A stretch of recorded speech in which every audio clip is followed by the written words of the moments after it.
we're in the title window. I pulled my title away. I typed in some text in the title window, and I want to adjust it. Adjusting the text, I'm going to use the title properties. It's located underneath this little pull-down menu here. It's called properties. I don't know why they used to group all these together. Stack panel group, maybe? I don't know. These used to be attached with it. I don't know why they separated it. So this is all over here now. Again, you can change the size of the text. And I don't know why it's not changing. Why is my text size not changing? No. I don't know why. I can't get anything to work.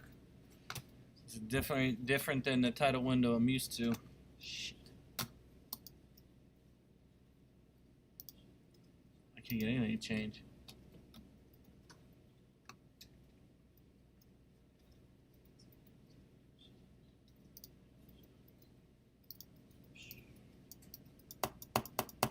Can't even click on it. Oh, there it goes. Finally. So I can use the tools to scale my text if I want. Again, under styles, I can change the properties. Here's the size here. You can do everything from changing you can add a shadow if you want. You can change the color, as well as you can have a gradient even inside there, a sheen, kind of a gradient, I believe. It's kind of a highlight, not very nice. So again, you can have a title. It's not a very intuitive. I think the old title window was much better in the older version. I've never used this version right here, but I found it to be a lot more intuitive. I don't know why they jammed everything over here.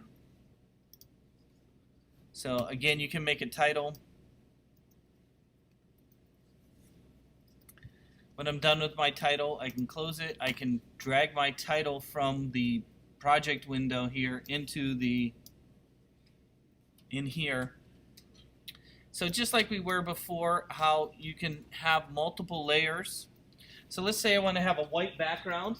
Okay, so right now I dragged my title after I made a title, just typed in some text, scaled it, trying to use the tools, scaled it, and I dragged it over here into the timeline.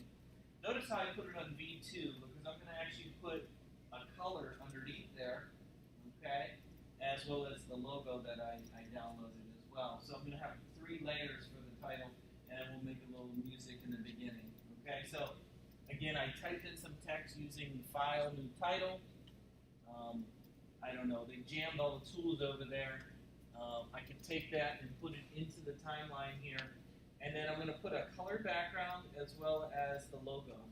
So to put a color background behind the title here, you can see the title is right here. You can go under File, New, Color Matte, File, New, Color Matte, and what that'll do is allow you to choose a color area for a solid color area. That's what it does. So again, it's under File, New, Color Matte, and I hit OK, and it asks you to choose a color. I'm going to choose white, maybe a little off-white, a little white, and then I might call it white, and I can then put that underneath my title.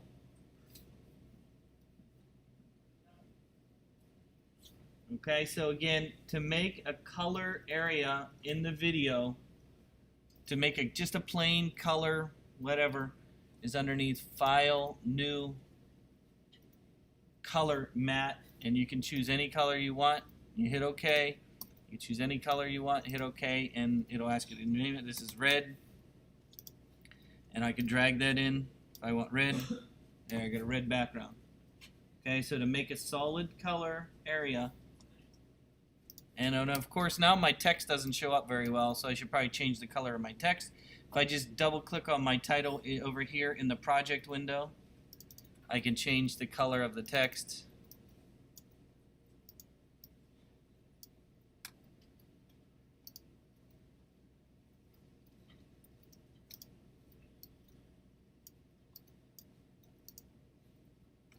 How about that? And then let me import my logo. I'm going to import by going under File, Import. And I'm going to import my logo. And I'm going to drag that in. Just like you did with a picture, right? And you can scale that down by using the effects controls. You can scale down your logo. And you can move it. And of course my background needs to be pure white, so if it's not pure white it's going to have a little off there, so I'm going to double click and make that pure white. There we go. So again, how I made, yeah? I have a question about the position. How you change the numbers? What do those numbers represent? Is it the lower left-hand corner, upper left-hand corner, or? I think it's the center position. So if you click on it and you have this number here and then this number here, I believe it's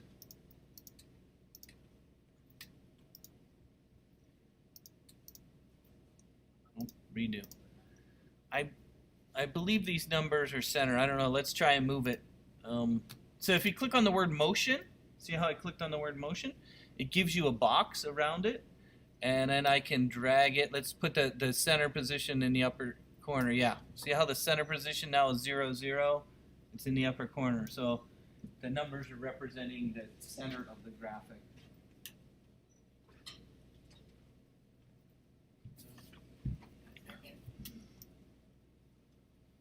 Okay, so we have a little title. Let's give a little jingle at the beginning.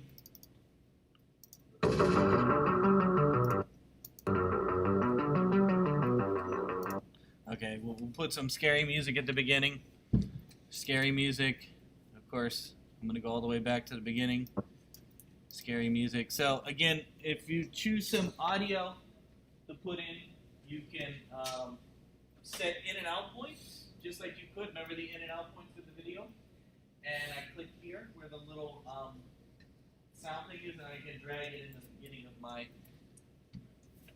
piece here. Here we go. So here's the beginning of my video.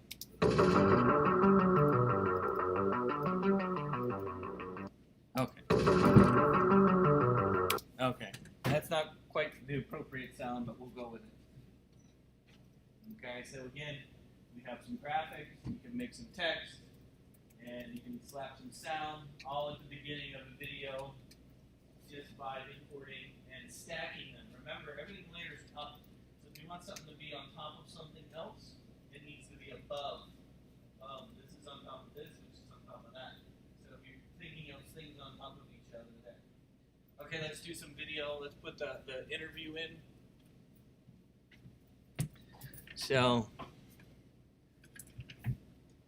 let's go to our interview. I don't know what it's all about. My name's Tinashe Wande, and okay, so we gotta start where he started. my name's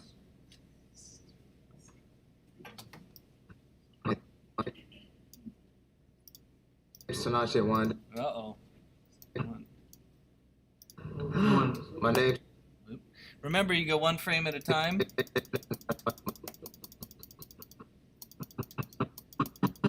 Okay, let's get a good look. He looks good there.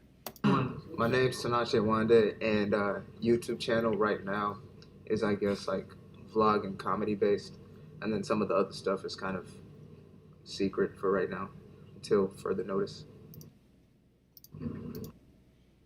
Okay, so we got that. Let's put that in.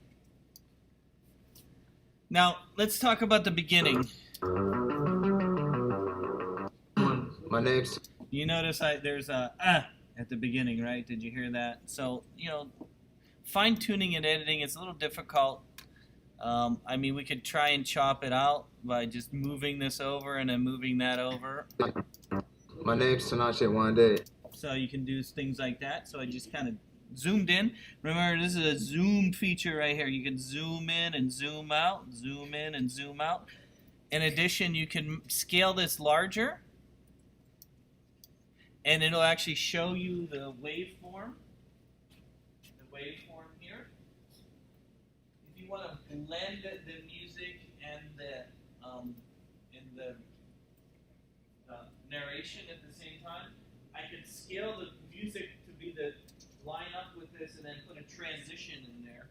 So there's ways that you can blend the audio together by, if I line the two up like that, there's actually an audio transition under effects. If I can find effects, window effects. Oh, they're over here now. Over here's the effects.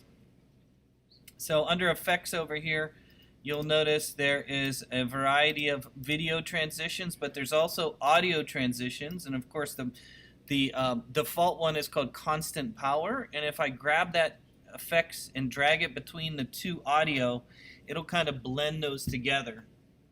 So again, there is an audio transition, and My name's Tanache Wande. And it'll kind of blend them together a little bit.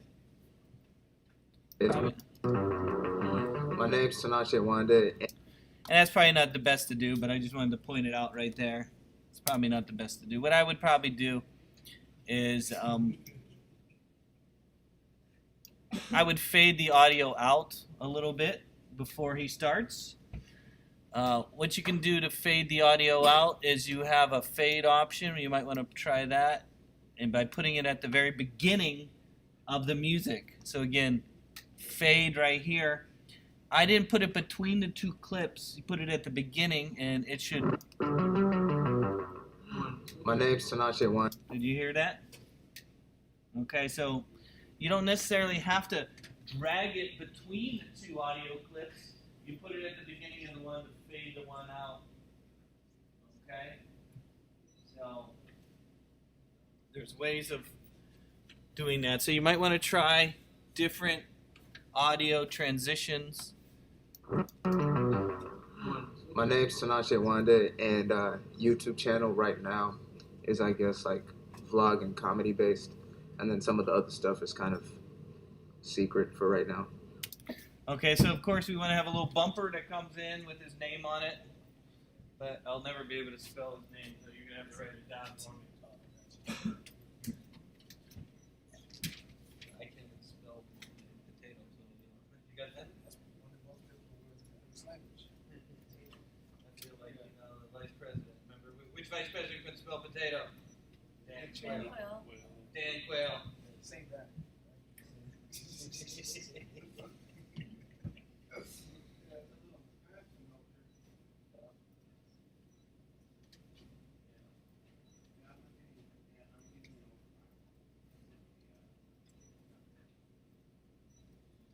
Also, white. Yeah, that is lovely.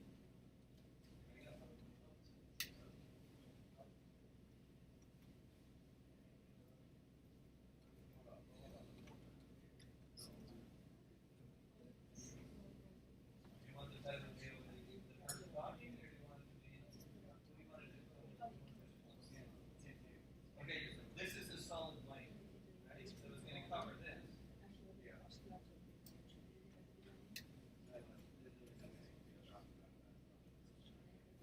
We'll just get rid of the white. Let the text will come first. That's what that's exactly what you want to do. Yeah, so you just get rid of the white.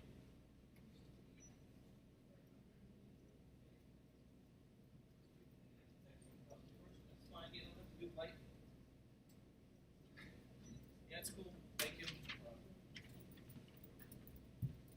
Okay, so we got a little bumper we want to bring up. So the bumper is a little bit hard to do. It's not easy to do in this program. There's a lot of programs that would just make a bumper for you. Bumper. Maybe in this new version they have it, but in the older version I really didn't find a bumper. So again, I'm going to use the title window, new title.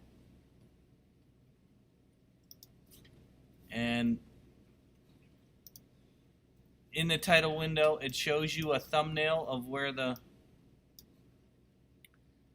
Why is this so crappy, this program?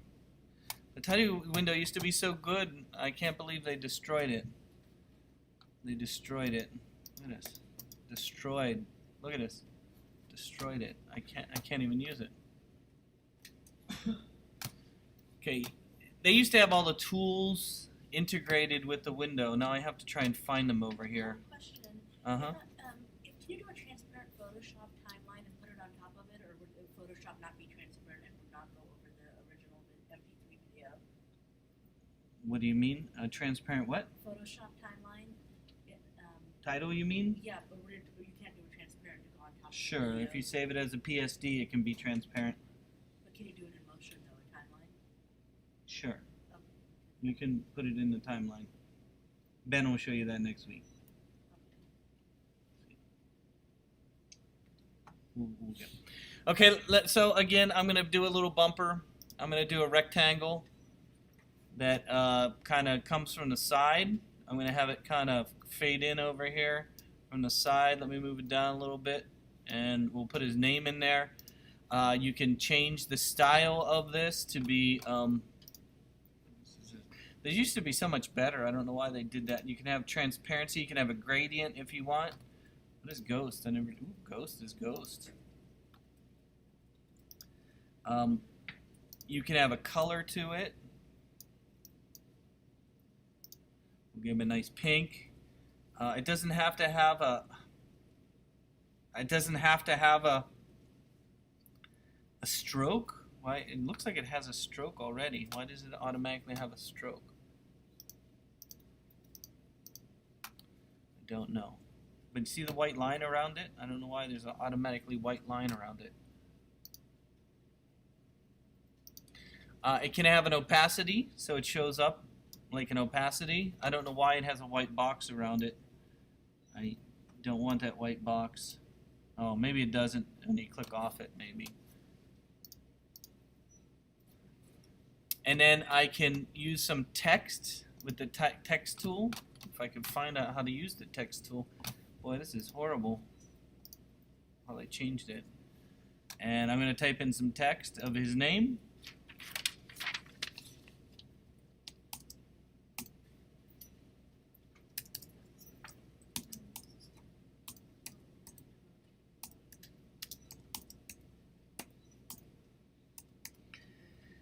And then, of course, I can give that text a color.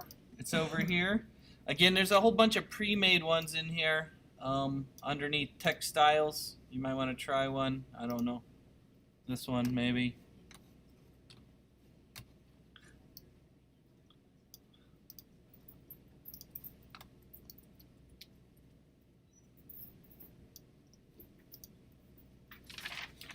Okay, so again, there's a whole bunch of different tools that you can use over here to make rectangles. You can make your own shape and so on. You can have text along a path. It's a little goofy that it's over here. I don't know why. They used to have it where this was all in one window. But you know how Adobe is. They love to mess up their interface. They love to do that. So after I made a title, I can put that over top of where he's talking. My name's Tinashe Wande, and so I want to have the text come flying in. So how I animate, if I'm going to animate anything, is I always animate backwards. Always animate backwards. Because I know where I want it to end up. I don't know where I want it to start. So I made the text, and so I'm going to drag it on top, over top of him. And let me make this window a little bigger here, and you can see it showing up right here. So let me make it a little smaller here for the audio. So here's my text. I want it to kind of show up as he's about to say his name. So as he's saying his name, I want it to fly out. And I want to stay on the screen for a little bit and then fade away. Okay. So again, I have it where I want it to be. So what I'm going to do is I'm going to double click on it. Oh no, don't double click on it. I'm going to click on it and go to the effects control window. In the effects control window, I want it to animate on for like a half a second. As I drag here, you can sort of see the seconds here. You'll notice this goes all the way to the beginning. Again, under effects control, I have the title selected or the text down here. I have it selected. In here, there's a little scrubber. You can see it up at the top up here. Under effects control, there's a little scrubber right here.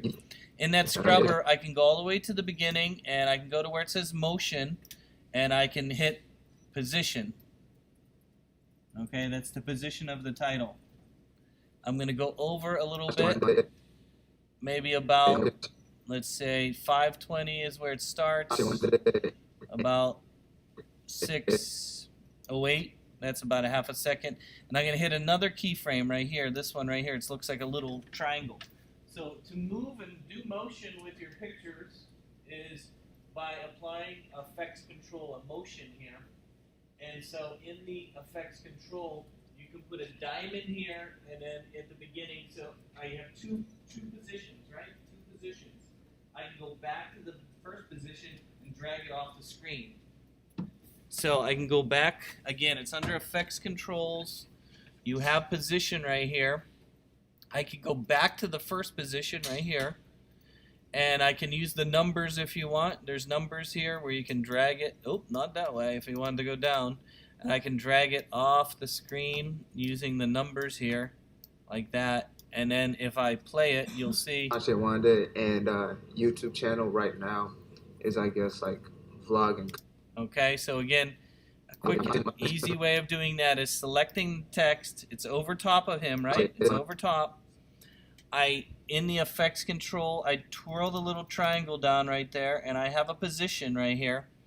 And in that position, you can give moments in time. And of course, this is the position that it's at. So I start one point, and then I have it at another point, and then it moves out from there. Watch it one day, and YouTube channel right now. So again, it's very easy to do something like that. If you make a mistake, because you're going to make lots of mistakes, you can delete these diamonds. You just select them and hit delete. Select them, hit delete. Okay, it's back where it was. Again, I like to animate backwards. You might start by putting a diamond where you think it is, and then go all the way to the beginning. Make another diamond. This is enter a keyframe right here. And then again, drag it off the screen by changing the numbers. Okay, again, and then I can animate it on. Watch it one day, and YouTube channel right now is, I guess. Then the faded at the very end is very easy to do.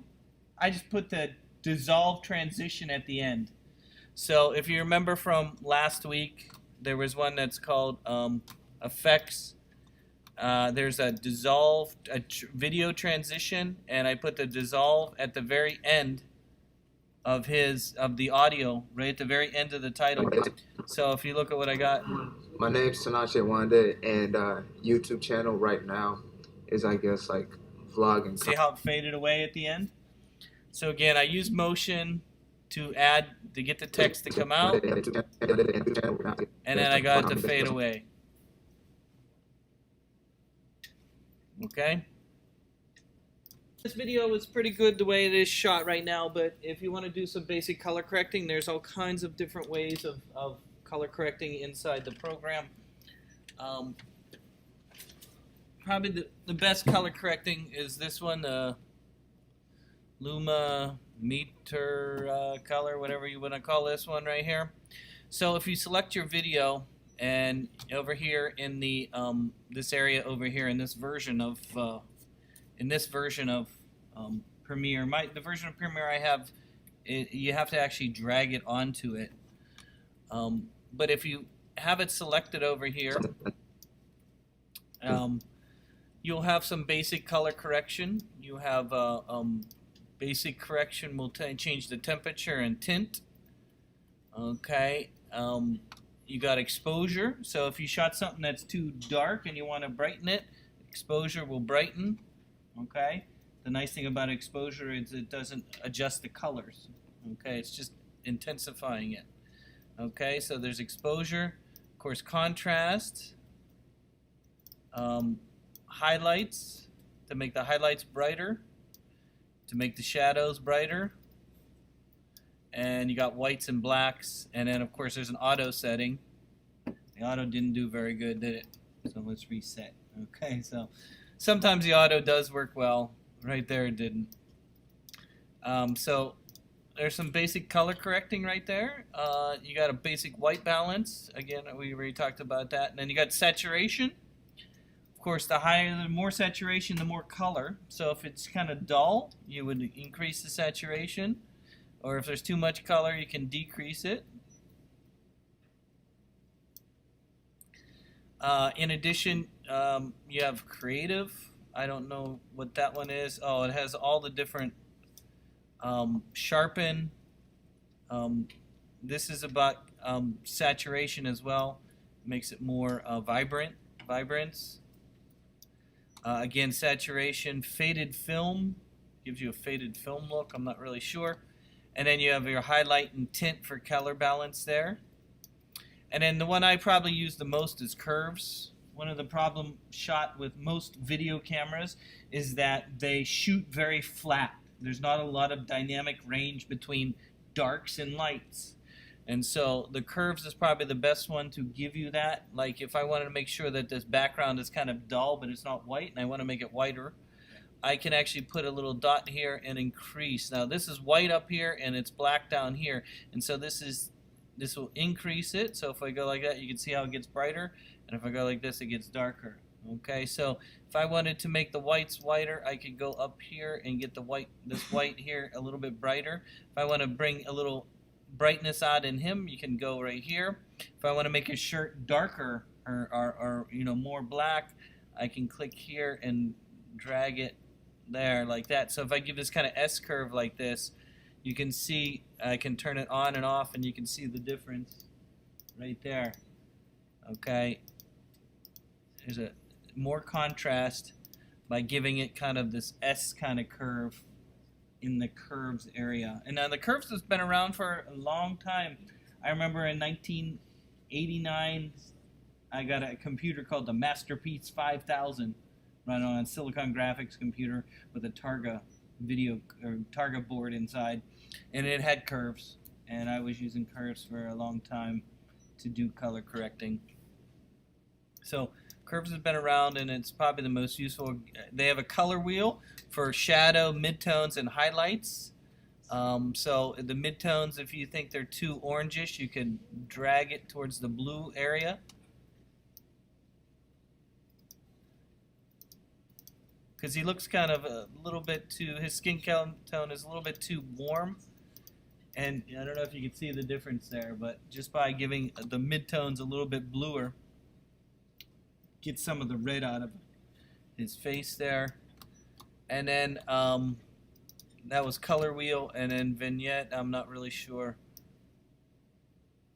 how that one works. But this is probably the most useful color correcting. Again, it's right here on the right side, and again, you can see if you turn it on and off, the curves really added. Look at that. Without the curves, this is what it looks like. With the curves, he's much more dynamic. And then color wheel adjusts some of the color. Again, they have midtones and shadows. So this is probably the best. And there's some other ones I'll go over some other time. Let's talk about audio for a moment.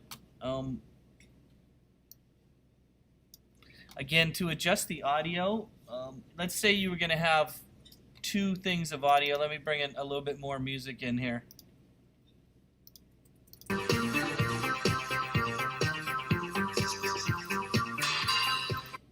So let's say I wanted to cut from him talking to this and then back to that, right? Let's say, and she has an interview where she has two audios. So we want to go from one audio to the other audio to back and forth between two. So what you can do is you can have both audios in there. And if you look at the way the audio is now, and I'm going to make this a little bigger here, the audio section, I have two audio tracks. Right now is, I guess, like vlog and comedy based, and then some of the other stuff is kind of.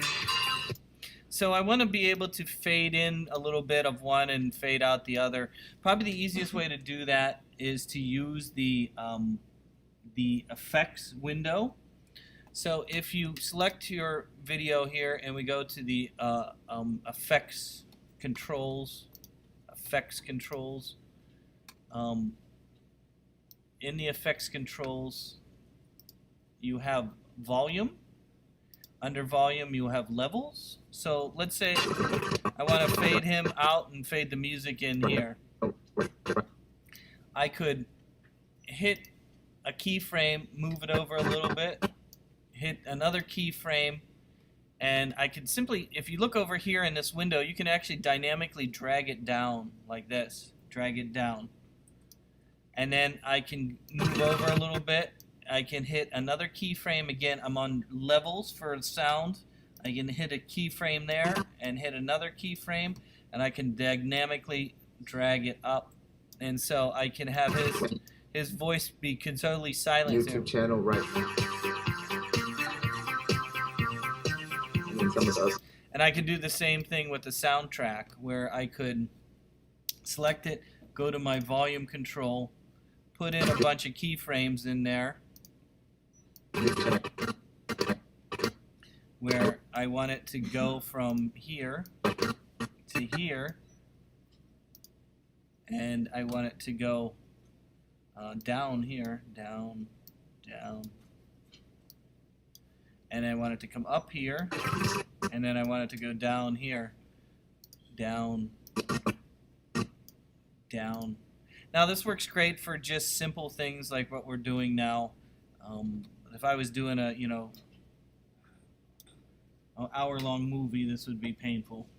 Okay, but for little things like this. My name's Tinashe Wande, and YouTube channel right now. And then some of the other stuff is kind of. So you can fade from one to the other by just using the keyframe option. There's other ways of doing it. There's also some audio effects that you can do. We can talk about those in another class. But this is a simple way of doing that. So my final thing would be to export this out. So we're already done with our video. So let's talk about exporting out our video. To export out the video, I can go underneath File, Export. Oh, make sure you have the timeline selected. Have the timeline selected. Go under File, Export, Media, and I'm going to, again, it looks pretty good. I use the H.264 again, is for YouTube. It's probably the most popular compression. Other ones you might want to consider, of course, would be Blu-ray if you're going to go to a high-definition DVD, or a regular DVD would be this one. And so QuickTime is a great one if you're going to uncompress it and share it with something else. So let's say I was going to send this video to somebody else and have them edit it some more. I wouldn't use H.264. The H.264 uses a compression scheme, the MPEG compression scheme, which removes a lot of data to make a small file, but it's not very good for editing because it removes a lot of data. Whereas if I was going to give it to somebody else and to have them edit it, I would use QuickTime, and then I would use probably, depending upon what I'm doing, I would use, since it's high definition, I would use the 1080i, this one right here. It's still H.264, but it's going to be a much higher quality, this one. So I don't know, I'll have to think about that. They've changed a lot of the QuickTime. But for right now, I'd use H.264, and I would use the actual YouTube format, is the one I tend to use. And then I export. And it's going to go through and do all its famous exporting compressions.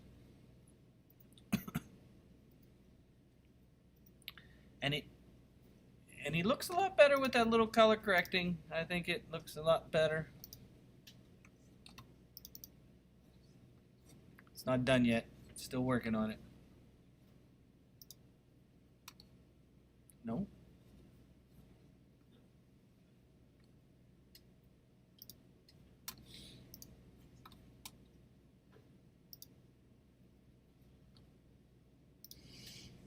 it go? I don't know where it's even going.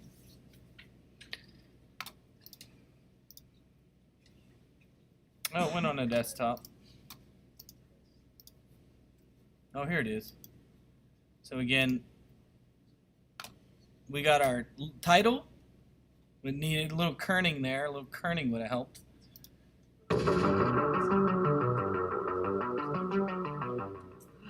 My name's Tanache Wande, and YouTube channel right now. And then some of the other stuff is kind of secret for right now, until further notice. Okay. So what do you guys think? You have enough knowledge to make your own interview? Okay, I'm gonna stop talking now. Maybe I can see some of